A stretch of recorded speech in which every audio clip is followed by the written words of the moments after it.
माधव हरि गोपीजन वल्लभ गिरिवर धारी यशोदानंदन ब्रज जन रंजन यमुना तीरावन चारी जय राधा माधव कुंज बिहारी गोपीजन वल्लभ गिरिवर धारी हरे कृष्णा कृष्णा कृष्णा हरे हरे हरे राम राम राम हरे हरे हरे कृष्णा कृष्णा कृष्णा हरे हरे हरे राम राम राम हरे हरे हरे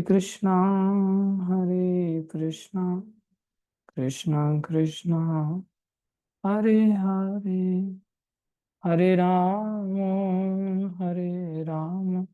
राम राम हरे हरे निताई गौर हरि बोल हरि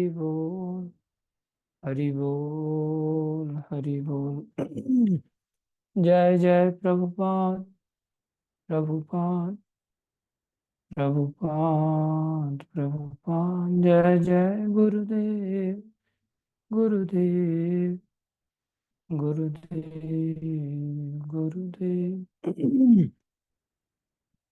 ओम ज्ञानमतिमृन्दस्य ज्ञानञ्जनशलाकया चक्षुरुन्मीलितं येन तस्मै श्रीगुरवे नमः श्रीचैतन्यमनोभीष्टं स्थापितं येन भूतले स्वयं रूपदा मह्यं ददाति स्वपदान्तिकम् वन्देऽहं श्रीगुरुं श्रीयुतापदकमलं श्रीगुरुन् वैष्णवांश शिरूपं सागरजातं सहगना रघुनाथान्वितं तं सजीवं साद्वैतं सावधूतं परिजनसहितं कृष्णचैतन्यदेवं श्रीराधाकृष्णपदां सहगना ललिता श्रीविशाखान्वितां हे कृष्ण करुणा सिंधु दीनबंधु जगतपति गोपेश गोपिकाकांत श्री राधा कांत नमस्तुते तप्त कांचन गौरंगी राधे वृंदावनेश्वरी वृषभानुसुते देवी प्रणमामि हरि प्रिय वाञ्छाकल्पतरुभ्यश्च कृपा सिन्धुभ्येव च पतितानां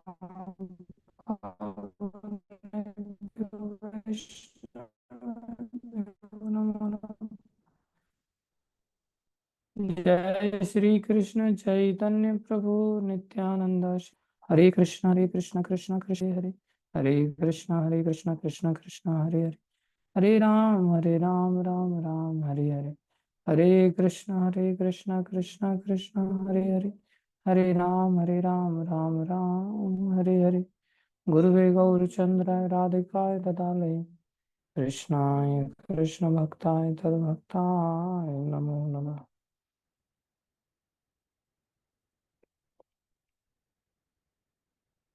हरे कृष्णा। सभी भक्तों का हार्दिक अभिनंदन है, स्वागत है। गुरु वैष्णव की दया से जो कुछ कहें कृपा करके ध्यान से सुनिए। हम लोग भगवत गीता में भूमिका का अध्ययन कर रहे हैं गुरु वैष्णवों की दया से, प्रभुपाद जी की विशेष कृपा से। और कल हमने सीखा था अंतिम समय में भगवान की याद कैसे किया जाए। भगवान की याद करने के लिए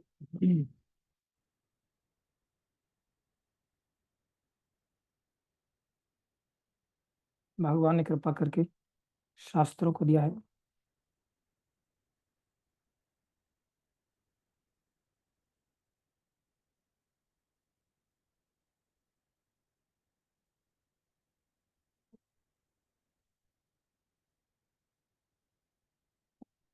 शास्त्रों का विस्तार हमने कल देखा था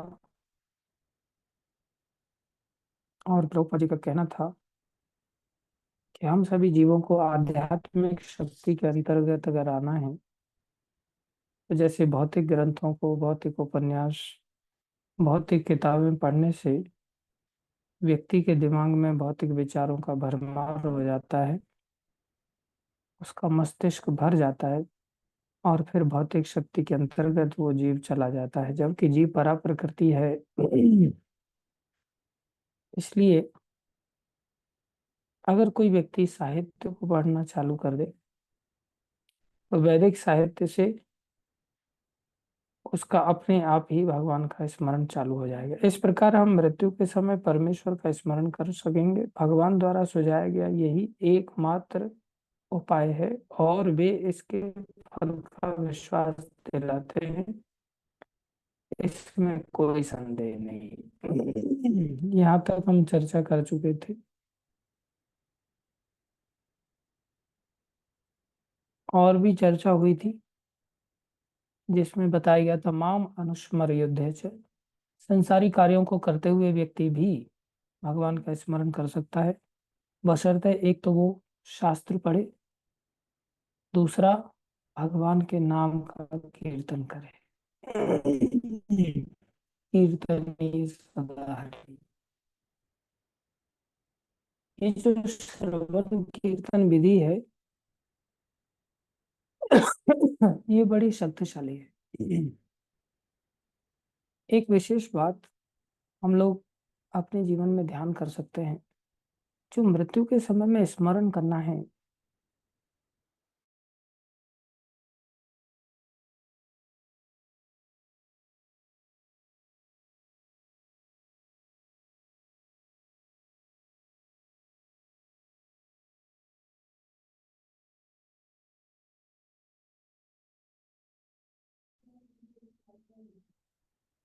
मीटिंग अचानक से एंड कैसे हो गई?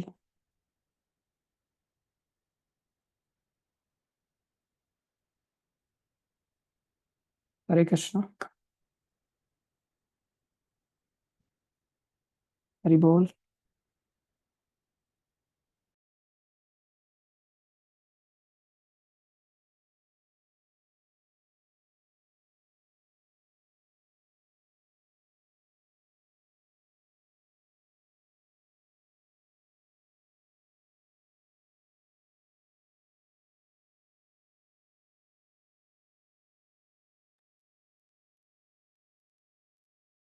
हरे कृष्णा।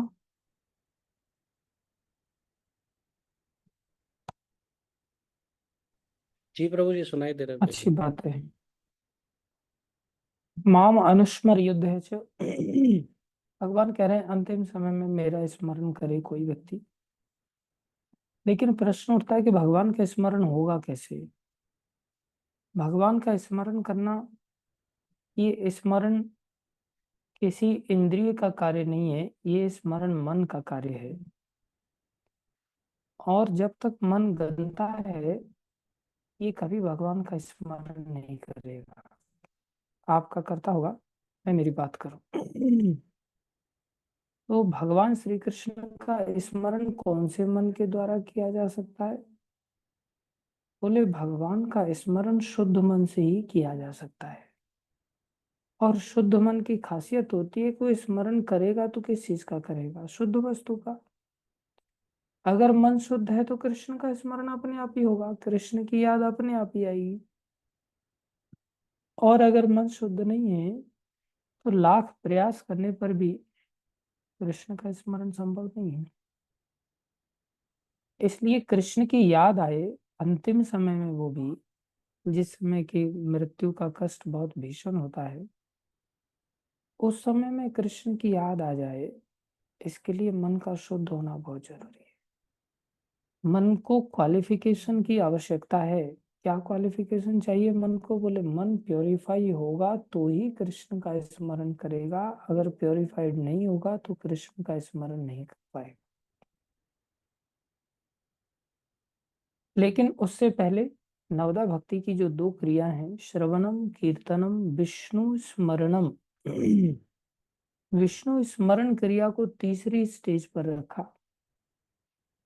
क्योंकि ये सीधा हमारे वश में है ही नहीं। क्योंकि मन इतना अनियंत्रित है, इतना अशुद्ध है कि हमारे बस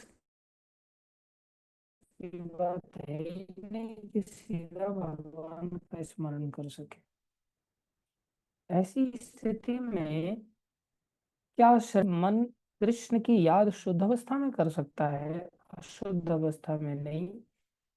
तो क्या व्यक्ति शुद्ध अवस्था में ही श्रवण भी कर सकता है क्या? क्या उसके लिए अशुद्ध अवस्था में श्रवण करना पॉसिबल नहीं है? क्या अशुद्ध अवस्था में कीर्तन संभव नहीं है? बोले ये दो चीजें संभव है।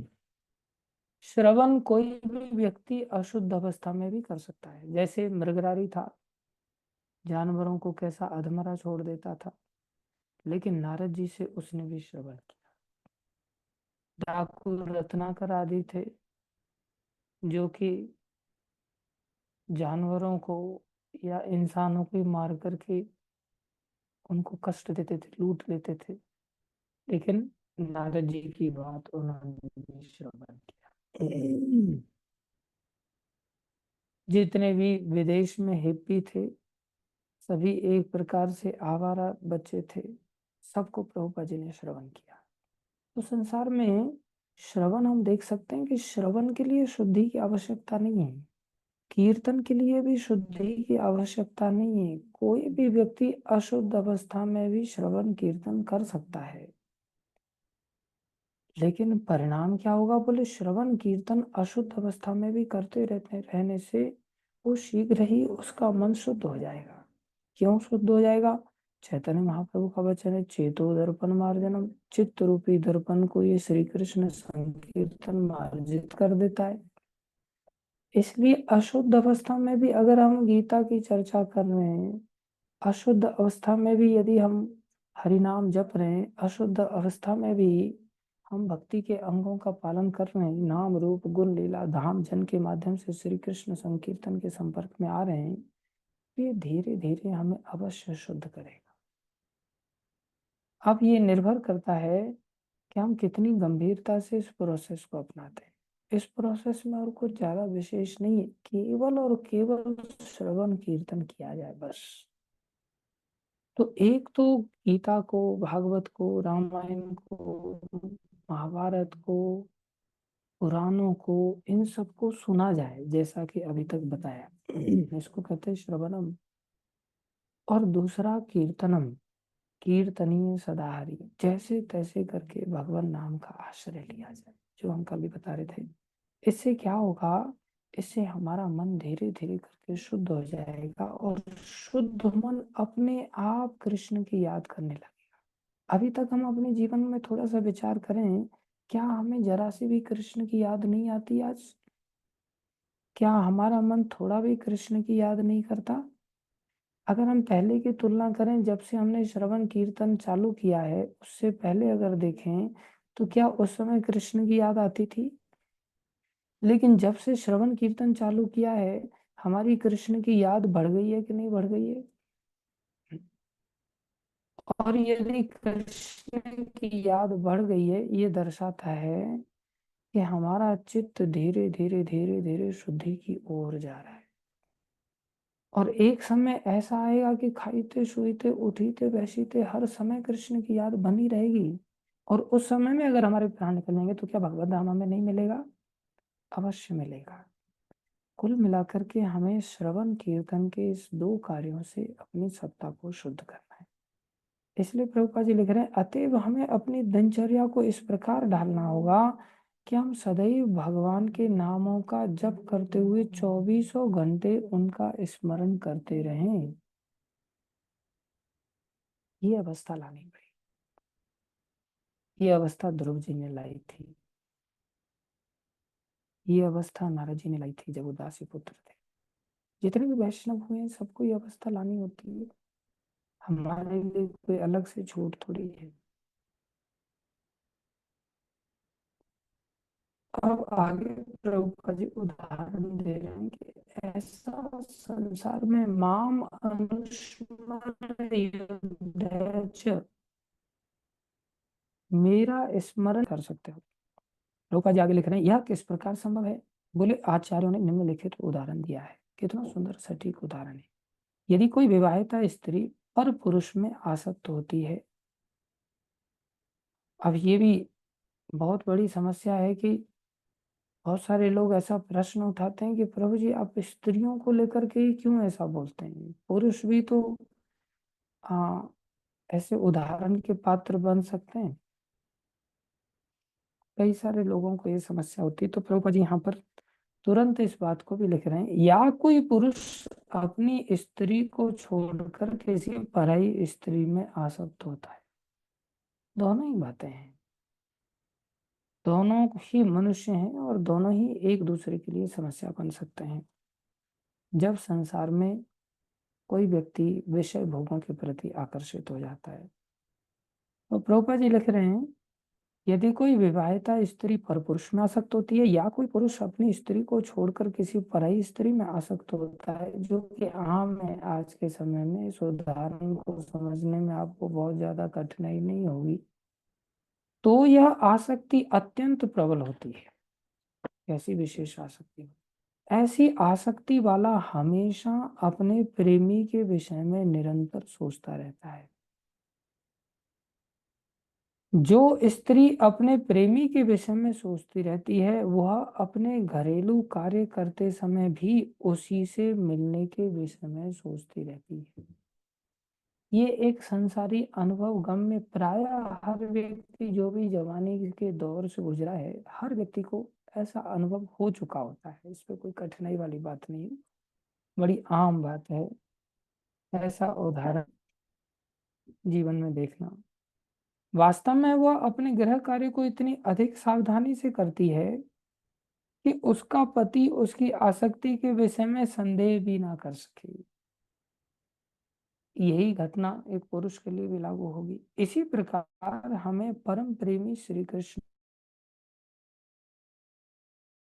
को, देखो कृष्ण को कितना ग्रॉस उदाहरण दिया है कि कृष्ण को भी याद करने को लेकर के कुछ ज्यादा मशक्कत वाला काम नहीं है।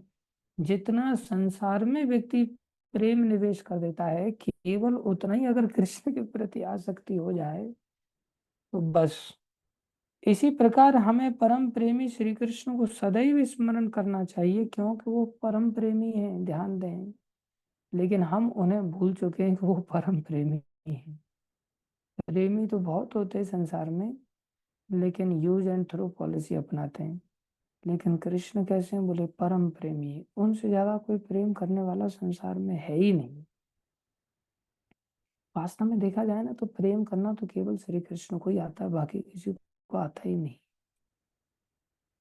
इसलिए यहाँ कह रहे हैं, इसी प्रकार हमें परम प्रेमी श्री कृष्ण को सदैव स्मरण करना चाहिए और साथ ही अपने भौतिक या सांसारिक कर्तव्यों को सुचारू रूप से करते रहना चाहिए। हाँ, कई बार क्या होता है ना, भक्त लोग मंदिर में आ जाते हैं तो बोले अब तो हम मंदिर में आ गए, अब घर पे तो हम चपाती बनाते थे, घरेलू कार्य करते थे, लेकिन मंदिर में तो अब आने वाले व्यक्ति, अब तो हम भक्त बन गए ना, अब तो हमें मंदिर में आने पर सीखी सिखाई चपाती खाने का अधिकार हो गया।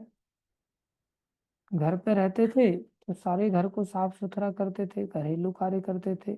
अब तो मंदिर में आ गए तो कोई नौकर होना चाहिए जो हमारे कमरे को भी साफ करके ले जाए, परमिशन। जैसे होटल में आता है ना एक, कि भाई आपका कमरा पोंछा लगाना है क्या, झाड़ू लगाना है क्या, तो ऐसे ही बोले हमारे कमरे के सामने भी कोई व्यक्ति आना चाहिए।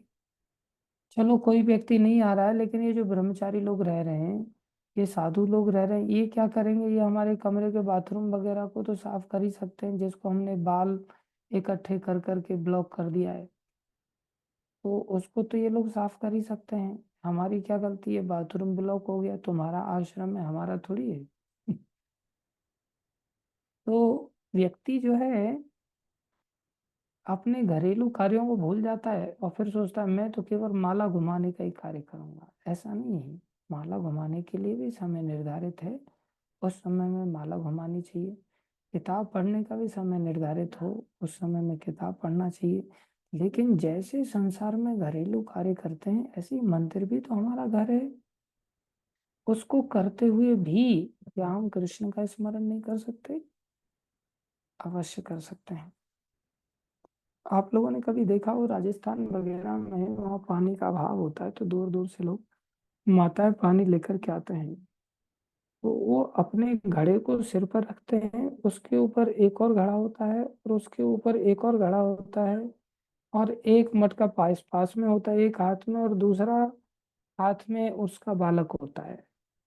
और ये तीन चार चीजें एक साथ ले जा करके और गप्पे मारते हुए माता, और बिल्कुल भी उसे हिलने डुलने नहीं देती, उसका ध्यान निरंतर घड़े पर बना रहता है और वो लेकर के चली जाती है। हम लोग तो खाली जिस पर मटका रखते हैं ना, वो भी सिर पर नहीं संभाल करके रख सकते। हमारा कंसंट्रेशन, हमारा अभ्यास इतना दुर्बल होता है कि हम तो उसको भी संभाल करके नहीं रख सकते। मटका ऊपर से रखना तो और बड़ी बात है। खाली मटका भी नहीं संभल सकता, भरा हुआ मटका, और उस पे मटके पे मटका कैसे संभालेंगे। लेकिन असंभव संभव हो जाता है अभ्यास करने से। इसलिए यहाँ प्रभुपाद जी लिख रहे हैं, इसी प्रकार हमें परम प्रेमी श्री कृष्ण को सदैव स्मरण करना चाहिए और साथ ही अपने भौतिक या सांसारिक कर्तव्यों को सुचारू रूप से करते रहना चाहिए। इसके लिए प्रेम की प्रगाढ़ भावना चाहिए। अब ऐसे ही नहीं हो जाएगा संसारी सुचारू रूप से काम और प्रेम दोनों ही। इसके लिए प्रेम की प्रगाढ़ भावना चाहिए, बहुत गाढ़ा प्रेम चाहिए।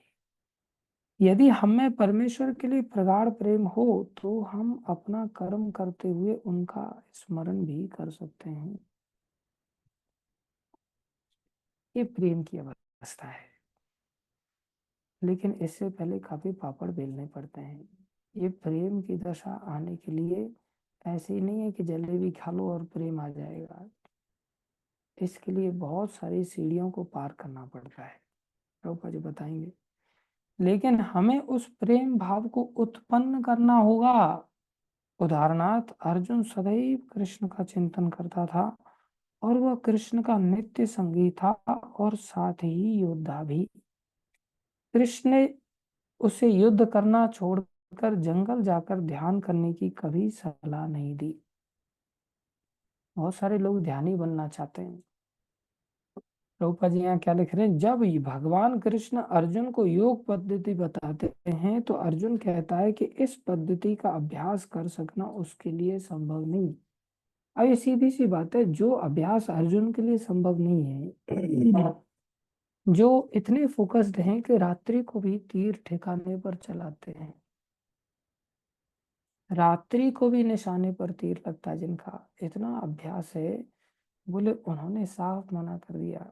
जैसा कि यहाँ श्लोक आ रहा है, अर्जुन वाच यो अयम योगस्त्वया प्रोक्त साम्येन मधुसूदन एतस्याहं न पश्यामि चंचलत्वात् स्थितम स्थिराम। अर्जुन ने कहा, हे मधुसूदन, आपने जिस योग पद्धति का संक्षेप में वर्णन किया वो मेरे लिए अव्यवहारिक है, अर्थात प्रैक्टिकल नहीं है। कौन सी ध्यान की जो योग पद्धति बताई तथा असह्य प्रतीत होती है। क्यों? चंचलत्वात्, क्योंकि मन अस्थिर तथा चंचल है। 6वें अध्याय का 33वां श्लोक है। लेकिन भगवान क्या कह रहे हैं? भगवान कह रहे हैं, योग नाम अपनी सर्वेशा मद गतिन अंतर आत्मना श्रद्धावान भजते यो माम समय युक्त तमोवता। बोले अर्जुन, संपूर्ण योगियों में जो श्रद्धावान योगी भक्ति योग के द्वारा मेरी आज्ञा का पालन करता है, अपने अंतर में मेरे बारे में सोचता है और मेरी दिव्य प्रेममयी भक्तिमय सेवा करता है, वह योग में मुझसे परम घनिष्ठता पूर्वक युक्त होता है और सब में श्रेष्ठ है। यही मेरा मत है। अर्थात भगवान क्या कह रहे हैं, मद गतेन अंतर आत्मना, जिसका मन निरंतर मेरे में लगा रहता है, श्रद्धावान भजते यो माम, जो मेरा भजन करता रहता है। कैसे? श्रद्धा के साथ। समय युक्त तमो मता, वो सर्वोत्तम योगी है। अब प्रभुपाद जी यहाँ वर्णन कर रहे हैं, अतएव जो सदैव परमेश्वर का चिंतन करता है वह एक ही समय में सबसे बड़ा योगी, सर्वोच्च ज्ञानी तथा महानतम भक्त है। कौन व्यक्ति? जो भगवान का चिंतन करता है। अर्जुन से भगवान आगे भी कहते हैं कि क्षत्रिय होने के कारण वह युद्ध का त्याग नहीं कर सकता, किंतु यदि वह कृष्ण का स्मरण करते हुए युद्ध करता है तो वह मृत्यु के समय कृष्ण का स्मरण कर सकेगा। परंतु इसके लिए मनुष्य को दिव्य प्रेम भक्तिमय सेवा में पूर्णतया समर्पित होना होगा। ये विशेष बात है। क्या करना पड़ेगा? मनुष्य को भगवान की दिव्य भक्तिमय सेवा में पूर्णतया समर्पित होना होगा, जिसको कि गीता में भगवान ने अन्यत्र भी कहा है, मयि आसक्त मनो ये माम नित्य युक्ता उपासते। मेरे में पहले आसक्ति ले आओ, तब तुम चिंतन करोगे। ये सीधी सी बात है। संसार में हमारी अगर कहीं आसक्ति है, तो जहाँ आसक्ति है उसकी याद अपने आप आएगी। अगर आसक्ति नहीं है तो याद आएगी ही नहीं। आसक्ति हर समय में, हर परिस्थिति में जहाँ आसक्ति है उसकी याद कराने के लिए विवश कर देती है जीव को। इसलिए भगवान कह रहे हैं, तुम अपने मन को मेरे में कैसे लगा पाओगे? बोले मई आसक्त मनो ये माम। तुम पहले अपने आप को मेरे प्रति आसक्त कर लो।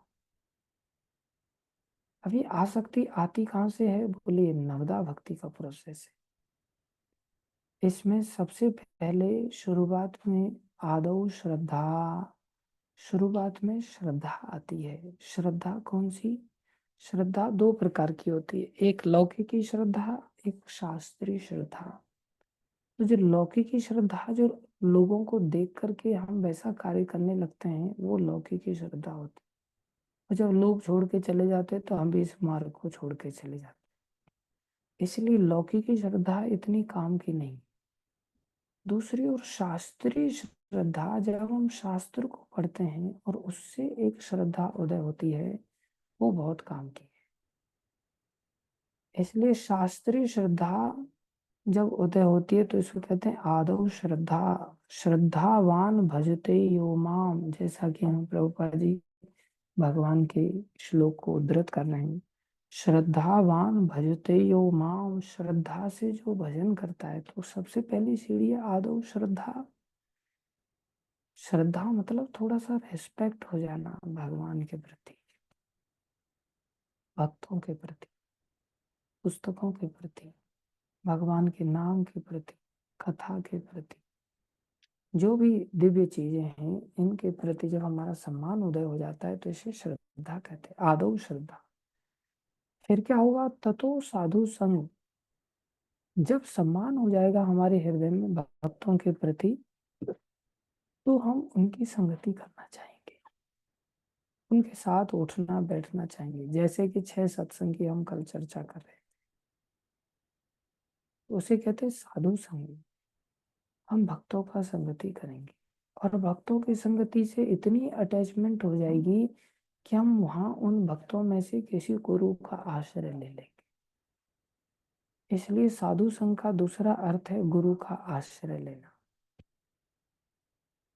आदौ श्रद्धा ततो साधु संगो अथ भजन क्रिया। फिर भक्त हमें रोज कथा सुनाएंगे, रोज गीता पढ़ने के लिए आदेश देंगे, रोज नाम जप करने के लिए आदेश देंगे। तो फिर हम तीसरी सीढ़ी पर उसको करने का प्रयास करेंगे। अभी भी कृष्ण की याद नहीं आएगी, ध्यान रखना, लेकिन हम भजन करने लग जाएंगे। इसलिए नियमित रूप से फिर हम मंगल आरती करेंगे, नियमित रूप से जप करेंगे, नियमित रूप से अध्ययन करेंगे, नियमित रूप से कथा श्रवण करेंगे। ये सब नियम से हमारे जीवन में आने लग जाएंगे। इसे भजन क्रिया कहते हैं। नियम से हम सेवा करेंगे। तो जब ऐसा करेंगे तो इसके बाद आएगा ततो अनर्थ निवृत्ति स्यात्। ऐसा करने से, जैसे हमने बताया, ये श्रवण कीर्तन हो गया, नियमित श्रवण कीर्तन हो गया, जो कि हमारी अशुद्ध अवस्था में हो रहा है।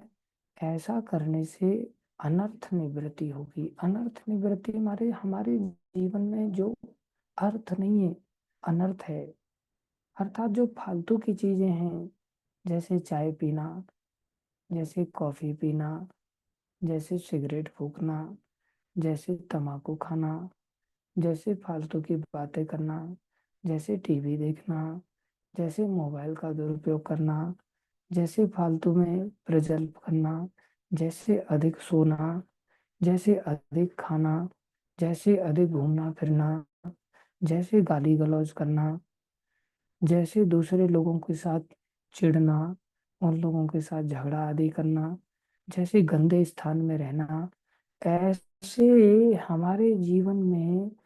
अब ये सारे पॉइंट मैं इसलिए बोल पाया क्योंकि मेरे को याद है, इसलिए नहीं, ये सब मेरे जीवन में है। इसलिए मैंने सहजता से बोल दिए। आप लोगों को तो सुन करके ही हैरानगी हो रही होगी, ऐसा भी होता होगा क्या। तो अशुद्ध अवस्था का जब जीवन होता है तो उसमें ऐसा होता है। इसके बाद ये सब चीजें अपने आप जाने लगती हैं, अपने आप चली जाएंगी, इसे कहते हैं अनर्थ निवृत्ति। और जब अनर्थ निवृत्ति होती है तो उसके बाद आएगी निष्ठा। निष्ठा मतलब अब हम चाहे किसी भी दशा में रहें, लेकिन अब हमारा भक्ति का एक एक अंग दृढ़ता से चलता रहेगा, वो टूटेगा नहीं। जब तक अनर्थ निवृत्ति नहीं थी, किसी दिन मोबाइल में रात भर गुजारते गुजारते निकल गया, एक के बाद एक वीडियो स्क्रॉल करते करते करते करते सोचा 2 मिनट का है, थोड़ा ये भी देख लेते, 1 मिनट का थोड़ा ये भी देख लेते, ऐसा देखते देखते देखते रात के 12 बज गए। मैंने सोचा यार 12 बज गए, अभी सोऊं या फिर और देख लूं 2 4। वैसे तो रोज रोज देखने को मौका मिलता नहीं, आज पड़ोस में जो भक्त सोता था वो भी आया नहीं है, तो एक काम करता हूँ और थोड़ी सी 2 4 देख लेता हूँ, फिर 12:30 बजे सो जाऊंगा, ये जरूरी वीडियो लग रहा है, कुछ विशेष लग रहा है। तो बिना वो सोचने का मौका इतना मन देता भी नहीं, उससे पहले तो उंगली को आदत पड़ जाती तो उंगली और स्क्रॉल कर देती है। फिर 12:30 बज जाते, फिर सोचता है अभी सोऊं या फिर थोड़ा सा और कंटिन्यू कर लूं। तो फिर सोचता है कि कंटिन्यू करूंगा तो फिर सोऊंगा कब। फिर सोचता है नहीं कंटिन्यू करता हूँ तो भी सुबह उठने की तो संभावना अब उतनी है नहीं, तो एक काम करता हूँ, उठना तो है ही मुझे, तो कंटिन्यू करूंगा तो सोऊंगा ही नहीं, तो मंगल आरती चला जाऊंगा, तो थोड़ा और कंटिन्यू कर लेता हूँ। ऐसा सोच करके वो और थोड़ा सा कंटिन्यू कर लेता है। फिर 3 बजते हैं, 3 बजते बजते फिर थोड़ा खोपड़ी घूमने लगती है। फिर सोचता है अब मैं सोने वाला तो हूं नहीं, क्योंकि 3 तो बज गए, लेकिन अब और कंटिन्यू करने की ताकत भी नहीं है, क्योंकि माथा घूमने लग गया, नींद भी नहीं हुई और दुनिया भर का गंद खाना देखा। तो गंदगी से क्या होता है, हाँ, घर्षण पैदा होता है, तो उससे टेम्परेचर बढ़ जाता है, तो दिमाग को दर्द होना चालू हो जाता है। तो फिर सोचता है कि एक काम करता हूँ, सोऊंगा नहीं लेकिन स्क्रॉल भी नहीं करना है, क्योंकि वैसे भी बाकी लोगों के अलार्म बज गए हैं, अभी बाकी लोग उठने वाले भी हैं, तो एक काम करता हूँ थोड़ा लेट लेता हूँ बस। और फिर वो लेट जाता है, और लेटने के बाद क्या होता है आप सब जानते ही हैं, फिर वो आदमी लेटा ही रहता है। फिर ऐसा लेट जाता है कि अड़ोसी पड़ोसी कितनी भी चिल्लाएं कुछ भी करें उसको कोई फर्क नहीं पड़ता। तो ये, हाँ, जिन लोगों की आंखों पर मोटे मोटे चश्मे लग गए ना, ये उन लोगों की स्टोरी है। और कुछ लोग ऐसे बढ़िया होते हैं जिनकी आंख पर चश्मा नहीं लगा है, लेकिन उन्होंने गुड़ाकेश अवस्था को प्राप्त कर लिया है, जैसे हमारे राम प्रभु हैं जो गुड़ाकेश बन गए, जिन्होंने निद्रा पर विजय प्राप्त कर ली है, जिन्होंने स्टैंडर्ड ही सेट कर लिया है कि रात के 2 बजे तक यही करना है, और फिर जैसे तैसे करके उठना ही उठना है, इज्जत भी बना के रखनी है, तो उठना ही उठना है।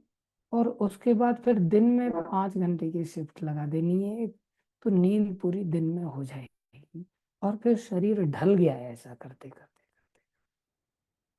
वो अलग बात है, कोई शॉर्ट वीडियोस देखता है, तो कोई एक्शन वाली साउथ इंडियन मूवी देखता है, तो कोई वेब सीरीज देखता है, जो भी है। अब विस्तार से मैं इतना कहना नहीं चाहता हूँ, वो अलग बात है कि बहुत कुछ कह भी चुका हूँ, लेकिन ये निष्ठित भजन क्रिया के लक्षण नहीं। और ऐसा करने में सालों बीत जाते हैं, सालों बीत जाते हैं, कोई टोकने वाला नहीं, कोई देखने वाला नहीं, कोई रोकने वाला नहीं, और सालों के जब हम सीनियर बन जाते हैं तो वैसे भी कोई नहीं बोलता हमको, और जब सीनियर बन जाते हैं तो बड़ी पोस्ट पोजीशन भी आ जाती है, तो उनसे पंगा थोड़ी लिया जा सकता है। इसलिए भी व्यक्ति कोई कुछ बोलता नहीं, भैया राम मूर्ति प्रभु है, इनको कुछ नहीं बोल सकते, ये प्रेसिडेंट राज्य चलता है, जब प्रभु जी चले जाते हैं, प्रधानमंत्री चला जाता है तो प्रेसिडेंट शासन लागू हो जाता है, तो राष्ट्रपति शासन चालू रहता है, तो ये राष्ट्रपति बन जाते हैं। इनके साथ पंगा नहीं लेना चाहिए व्यक्ति। तो इस कारण से कोई व्यक्ति किसी से पंगा नहीं लेना चाहता है, और फिर वो व्यक्ति आजादी के साथ घोड़ाकेश बन करके ऐसा ही जीवन जीते हुए निकल जाता है।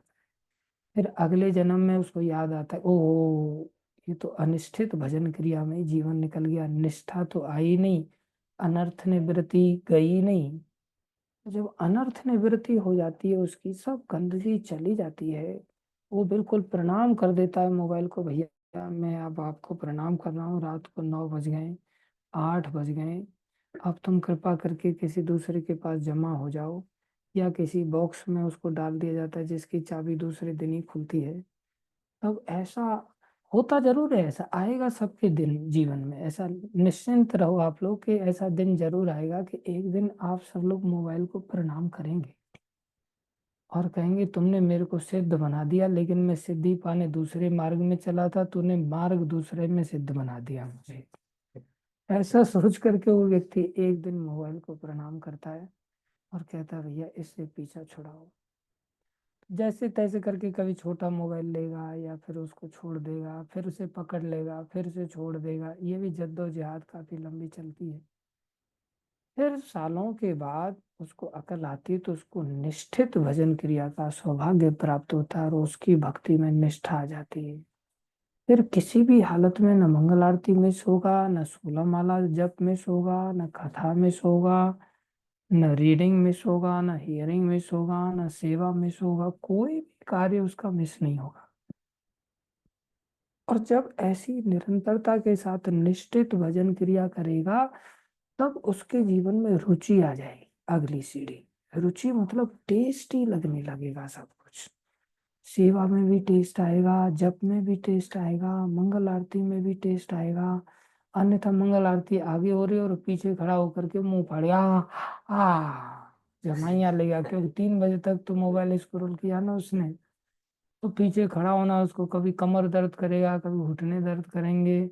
उसको मंगल आरती ऐसा बोले कैसे 5:30 बजे या कैसे जब खत्म हो आज जैसे तैसे करके, तो किसी चीज में उसको टेस्ट नहीं आएगा। लेकिन जब वो ऐसी निष्ठा के साथ भजन करते हुए जब आगे बढ़ेगा ना, तो उसको टेस्ट आ जाएगा, बहुत टेस्ट आएगा उसको। उसके बाद आसक्ति आती है, उसको कहते हैं आसक्ति। ये आसक्ति जब श्री कृष्ण में आ जाती है, तब उसका स्मरण निरंतर हो जाता है।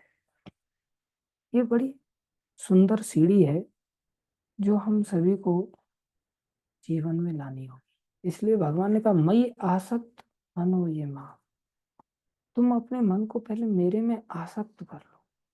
तो ये आसक्ति का सीढ़ी ऐसे ही नहीं आ जाएगा परंतु इसके लिए मनुष्य को भगवान की दिव्य प्रेम भक्तिमय सेवा में पूर्णतया समर्पित होना होगा। लेकिन हमारा समर्पण तो अनर्थों में रहता है ये सीढ़ी हमने संक्षेप में बताया, इसका विस्तार कभी बताएंगे। वास्तव में हम अपने शरीर से नहीं, देखो यहाँ विशेष बात प्रभुपाद जी लिख रहे अपितु अपने मन तथा बुद्धि से कर्म करते हैं। अतएव यदि मन तथा बुद्धि सदैव परमेश्वर के विचार में मग्न रहें, तो स्वाभाविक है कि इंद्रियां भी उनकी सेवा में लगी रहेंगी। इंद्रियों के कार्य कम से कम बाहर से तो वे ही रहते हैं, लेकिन चेतना बदल जाती है। चेतना बदल, अब एक एक रुपया वो भगवान के लिए संभालेगा। पहले जो संसार के लिए संभालता था, अब वो संसार के लिए न संभाल करके अब एक एक पैसा वो भगवान के लिए संभालेगा। इतनी चेतना बदल गई। पहले बीवी बच्चों के लिए परिवारिक जनों के लिए संभालता था, अब वो भगवान के लिए एक एक रुपया संभाले फिर क्या कह रहे हैं, भगवत गीता हमें सिखाती है कि किस प्रकार मन तथा बुद्धि को भगवान के विचार में लीन रखा जाए। और गीता में तो सिखाया मैया सक्त मनो ये माम, ऐसी तल्लीनता से मनुष्य भगवत धाम को जाता है। यदि मन कृष्ण की सेवा में लग जाता है तो सारी इंद्रियां स्वतः उनकी सेवा में लग जाती हैं। यह कला है और यही भगवत गीता का रहस्य भी है कि श्री कृष्ण के विचार में पूरी तरह मग्न रहा जाए। ये बात दिमाग में बिठा कि कृष्ण के विचार में रात दिन कैसे मग्न रहा जाए। यही परंपरा की विशेषता है।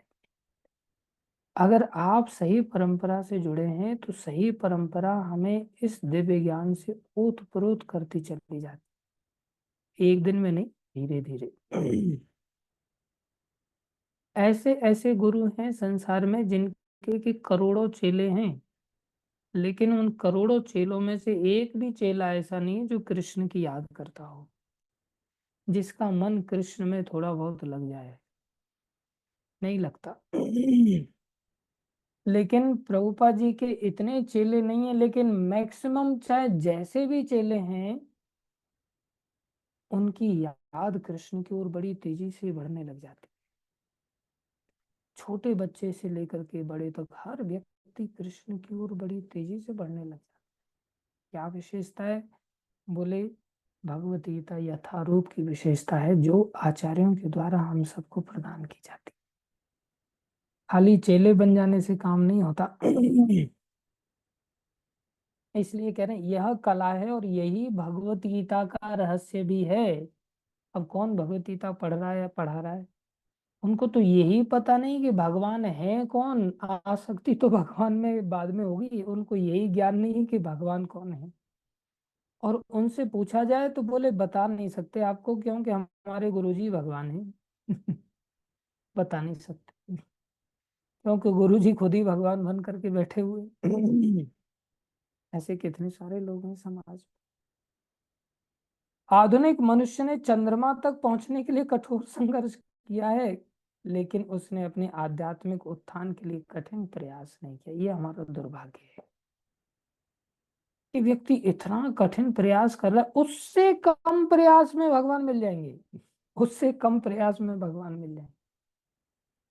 कितने प्रयास में, जैसे गर्लफ्रेंड बॉयफ्रेंड का चिंतन करने में व्यक्ति अपने जीवन को थोड़े से अभ्यास से लगा देता है, उतने से ही अभ्यास से कृष्ण मिल जाएंगे। कृष्ण को पाने में कोई बहुत ज्यादा मशक्कत वाला कामकाज नहीं है, लेकिन उसके लिए थोड़ा तो अभ्यास करे। कृष्ण को जान तो ले। यदि मनुष्य को 50 वर्ष आगे जीना है तो उसे चाहिए कि उस थोड़े समय को, ध्यान दो प्रभुपाद जी कितनी बड़ी बात कर रहे हैं, यदि 50 वर्ष हमारे जीवन में आगे के बचे हैं, अब थोड़ा सा कैलकुलेट कर लो किस किस के बचे हैं 50 वर्ष आगे के। जिसके बचे हैं थोड़ा हाथ खड़ा करो। पर्वत मुनि जी हाथ खड़ा कर रहे हैं, मेरे 50 वर्ष बचे हैं। 50 बचे हैं या 50 पूरे कर चुके हैं? 50 से भी ज्यादा पूरे कर चुके हैं। किस किस के बचे हैं हाथ खड़ा करो।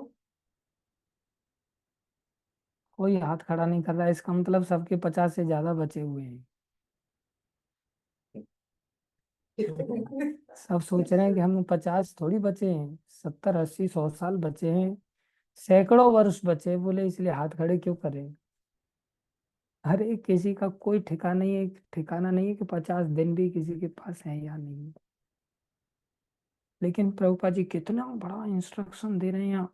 जो पहले बताया ना कि व्यक्ति को क्या करना पड़ेगा, कि भगवान की भक्ति में सेवा में पूर्णतया समर्पित होना पड़ेगा।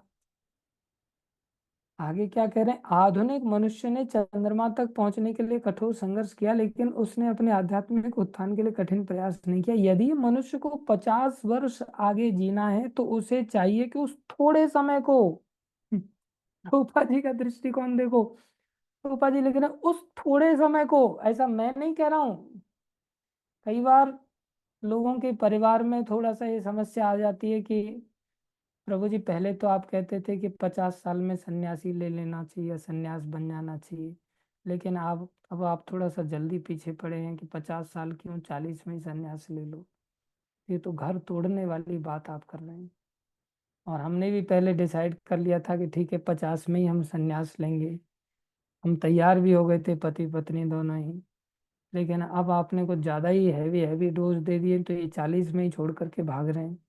ऐसा क्यों? ऐसा मैं नहीं कह रहा हूँ, ऐसा प्रभुपाद जी यहाँ लिख रहे हैं, इतनी बड़ी बात लिख रहे हैं, देखो मुझे भी ये सीखना चाहिए।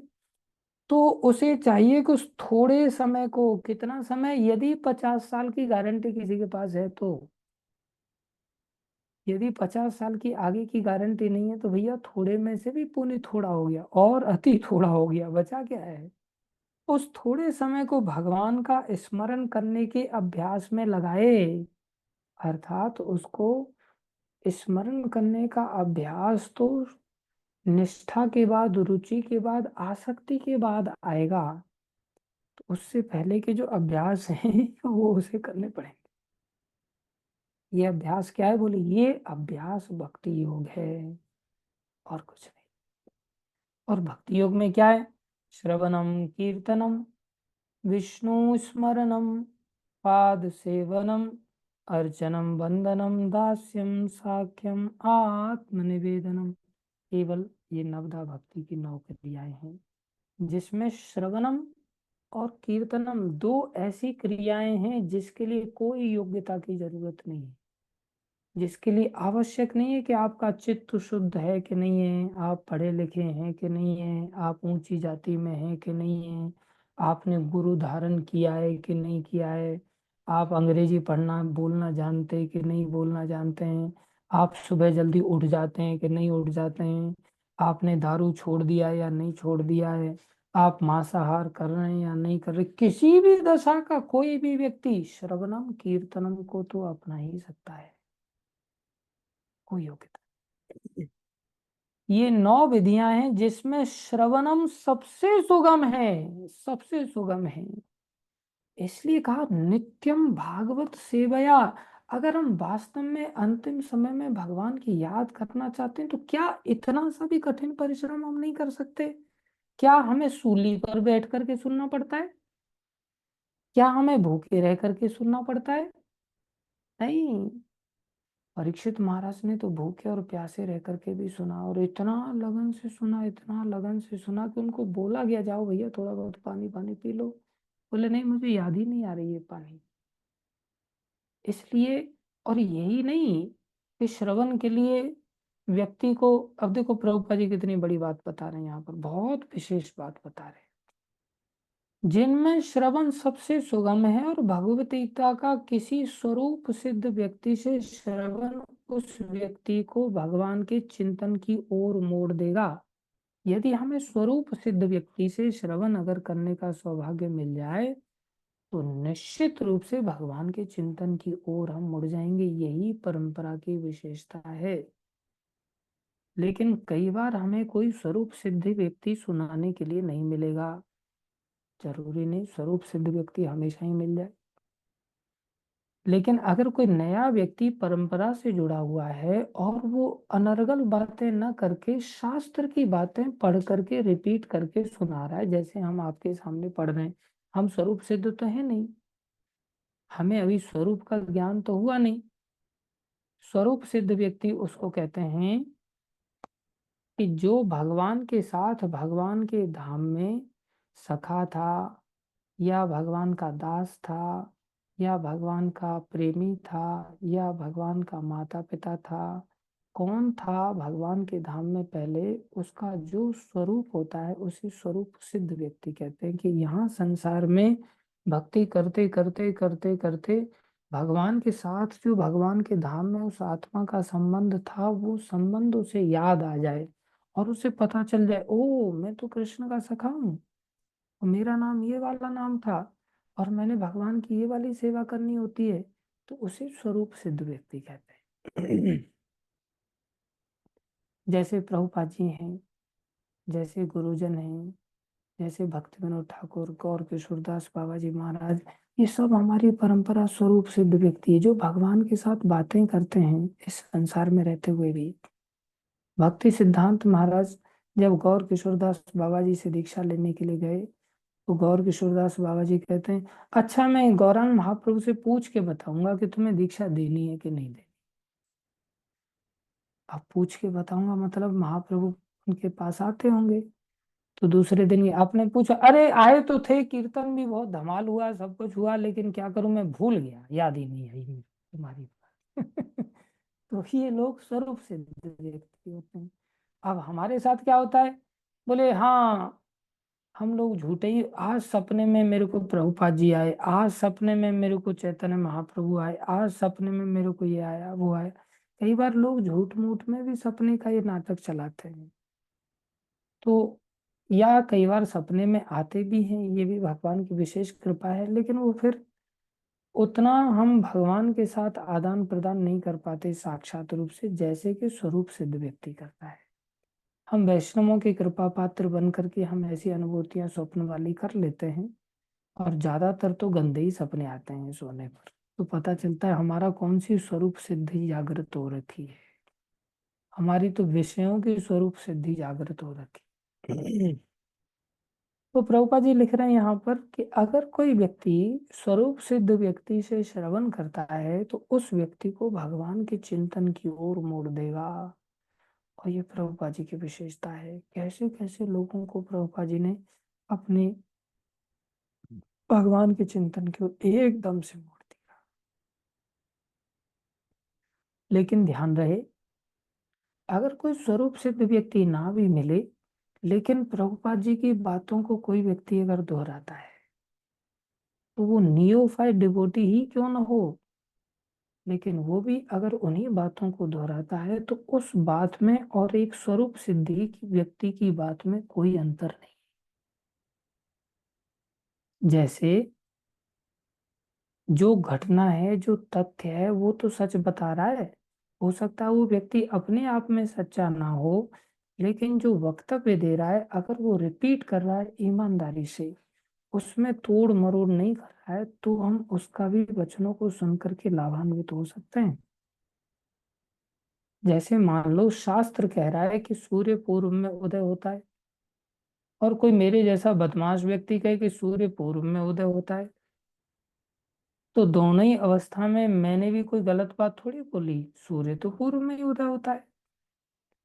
अब कोई सच्चा व्यक्ति बताए कि उत्तर भारत में हिमालय है, और एक व्यक्ति जो झूठ बोलता है रात दिन और वो भी बोले कि उत्तर में हिमालय है, तो हो सकता है बदमाश है, लेकिन बात तो ठीक कह रहा है ना,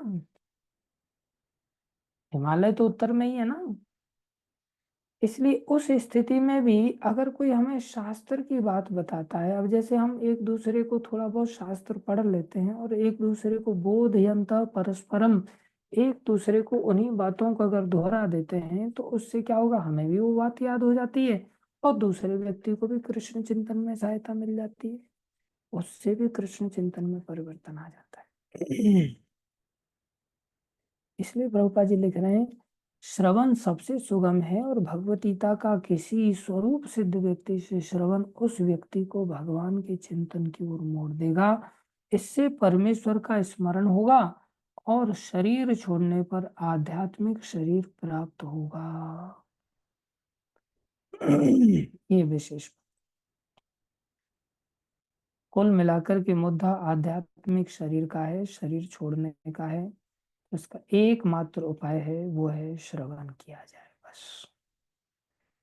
अगर आप पढ़ भी नहीं सकते, खुद से शास्त्र को पढ़ भी नहीं सकते, तो जो व्यक्ति पढ़ करके हमें सुना रहा है, क्या वो भी नहीं सुन सकते? उतना तो सुनना चाहिए। हमें एक बार हमारे गर्दन में नस खिंच गया, तो अब हमारे जो प्रभु जी थे वो रेगुलरली क्लास लेते थे, और हम एक ही कमरे में सो रहे थे। तो नस खिंच गया तो हम बैठ नहीं पा रहे थे, तो फिर हम नीचे जाने लगे, बोले कहाँ जा रहा है? मैंने कहा अब क्लास होगी, दो चार लोग बाहर से आएंगे, बाहर से आएंगे तो मैं अब क्लास कैसे अटेंड करूंगा, मैं तो सीधा बैठ ही नहीं पा रहा हूँ, मेरी कमर से लाचार हूँ, मेरे को दर्द हो रहा है। तो बोले बैठ नहीं पा रहा है तो लेट तो सकता है। मैं बोला, अरे दो चार लोग रहेंगे, उनके सामने मैं लेट करके कैसे कथा सुनूंगा? तो बोले एक काम कर, तू बेड के नीचे घुस जा। और बेड के नीचे उन्होंने मेरे को घुसा दिया, मैं लेट गया, और चादर उन्होंने पूरी बेड की नीचे फ्लोर तक खींच दिया, तो चादर से मैं ढक गया। और फिर उन्होंने मेरे को सारा लेक्चर लिया और मैंने बेड के नीचे लेट करके सुना। तो ये श्रवण करना इतना आवश्यक है कि किसी भी अवस्था में श्रवण को मिस नहीं करना चाहिए। और उन्हीं की दया है कि थोड़ा बहुत हम शास्त्रों में फिर प्रवेश कर पाए, या शास्त्र पढ़ने लग गए या कथाएं सुनने लग गए। लेकिन हमें तो छींक भी आ जाती है, तो बोले आज क्लास कैसे सुन सकते हैं, क्योंकि आज तो छींक आ रही है। ये बात तो ठीक है भाई, छींक आ रही है तो क्लास तो नहीं सुन सकते।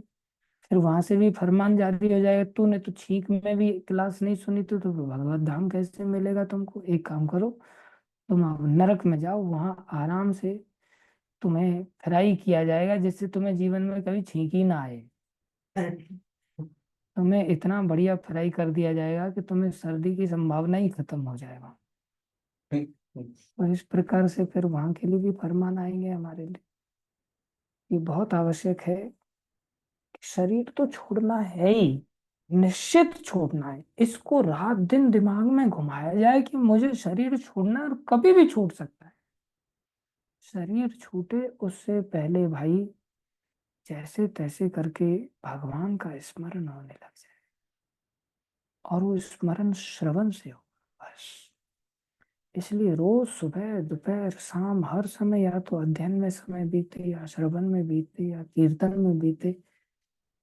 अगर किसी के पास 50 साल है तो जो थोड़ा सा समय बचा है उसको भाई समर्पित कर दो। जिसके पास ज्यादा बचे हैं वो ज्यादा को एंजॉय कर लो संसार में, और जब 50 बच जाए तब समर्पित कर देना। अभी मैं देखता हूँ कल तक कितने लोगों का समर्पण हो जाता है। नहीं होता किसी का, तो मतलब सबके पास ज्यादा ही बचा हुआ है। देखता हूँ किस किस ने सर्टिफिकेट ले रखा है हम तो तुमसे। ज्यादा समय का धनी कोई नहीं है कलयुग के अंदर। वैसे भी चारों तरफ युद्ध छिड़े हुए हैं। कौन व्यक्ति के ऊपर कहाँ से कब मिसाइल आ जाए कोई नहीं जानता। इसलिए एडवाइजरी जारी की जा रही है प्रभुपाद जी की ओर से। प्रभुपाद जी का ये एम्बेसी एडवाइजरी जारी कर रहा है कि जो थोड़ा समय बचा है उसको बंकर में ले जाके छुपा लो। और प्रभुपाद जी ने जो मंदिर बनाई है बंकर है, यहाँ मिसाइल नहीं गिरेगी। इसलिए कुछ लोगों की तो कुंडली में भी कम आयु है, लोग कुंडली भी आजकल खूब दिखाते फिरते हैं। और कुंडली बताती है कि तुम ज्यादा जिंदा रहने वाले नहीं हो। किसी के पास कोई कुंडली का सही ज्ञान देने वाला ना हो तो हमारे पास आ जाना। हमारे पास राधा मोहन प्रभु है, वो कुंडली का सही ज्ञान देते हैं। उन्होंने कुंडली के बारे में अच्छा खासा पढ़ाई किया है। लेकिन आश्चर्य की बात है वो किसी की भी आयु ज्यादा बताते ही नहीं है। अब ये मत सोचना कि मैंने उनको पट्टी पढ़ा रखी है ऐसी। वो ऐसा कुछ नहीं है। आयु का धनी कोई संसार में कलयुग में वैसे भी नहीं होता, कभी भी बुलाव आ जाता है। इसलिए हम सभी एक दूसरे का साथ निभाएं भक्ति में, और श्रवण कीर्तन में लग जाए बस। ये दो चीजों में निरंतर अभ्यास करना चालू करें। चाहे 5 मिनट से ही कीर्तन चालू करें, लेकिन हर दिन नित्यता के साथ हमें आरंभ करना चाहिए। धन्यवाद सभी का धैर्य पूर्वक श्रवण करने के लिए। आज समय हो गया, आज कोई प्रश्न उत्तर नहीं ले पाएंगे, कल प्रश्न लेंगे। Thank you. शिल प्रभुपाद की जय, श्री गुरु महाराज की जय, अनंत कोटि वैष्णव वृंद की जय, आप सब भक्तों की जय। हरे कृष्णा।